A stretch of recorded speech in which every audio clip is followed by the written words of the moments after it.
Alhamdulillah kami sudah rapatkan untuk meneruskan surat instruksi Mendagri melalui surat edaran wali kota kepada masyarakat.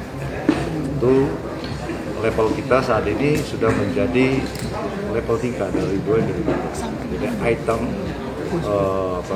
yang perubahan kaitan dengan level 2 kemarin kepada poin kegiatan ibadah, ya, ibadah 50% dari kapasitas ruangan, kemudian begitu juga resepsi 50% dari kapasitas ruangan, dan kemudian transportasi selama ini 70% untuk umum, bukan 100%, sekarang berubah menjadi 70%, tapi untuk pesawat tetap 100%.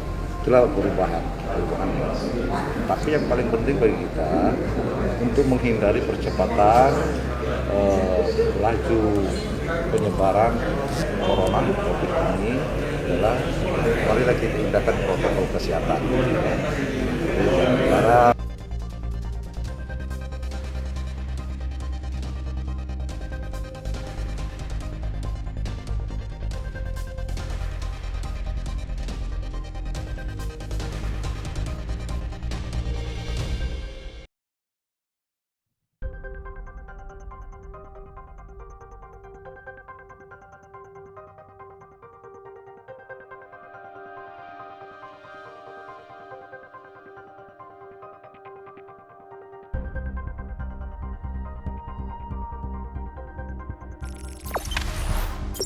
Jangan lupa subscribe, share, komen, dan like ya.